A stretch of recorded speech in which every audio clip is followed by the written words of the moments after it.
بالبرطمان ده هنعمل احلى ديكور. كنت عايزه سفنجه، فطلعت السفنج اللي موجود في الليفه بتاعه المواعين دي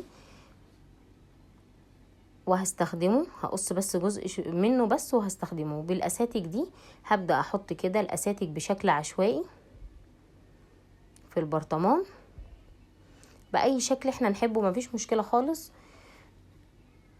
سهل وبسيط وهيطلع تحفه بصراحه. وبعد كده انا استخدمت الالوان دي وهقص جزء بس صغير من السفنجة وهبدأ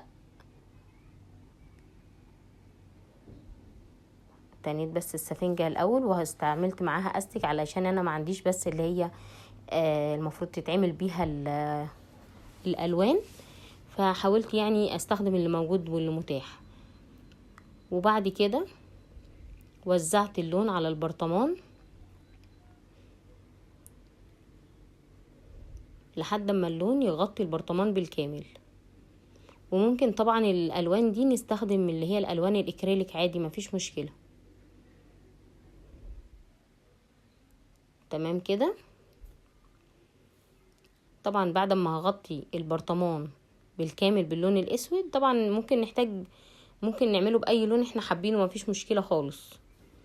استنيت بقى شوية لحد ما اللون ينشف، وبعد كده كل اللي هعمله ان انا هشيل الاساتك من البرطمان، وبتبقى سهلة وبسيطة خالص على فكرة، ما بتاخدش اي مجهود. وبالشمعة الالكتروني دي عملت بيه تحفة. ده كان شكله في النور، وطبعا كان احلى في الضلمة، وممكن طبعا ينفع كديكور لأي أوضة، وسهل خالص وبسيط، وممكن أي حد يقدر يعمله. مستنية رأيكم في الكومنتات، ولو لسه مشتركناش في القناة ياريت بقى نشترك ونفعل زر الجرس علشان يوصل لكم كل جديد أنا بعمله. باي باي.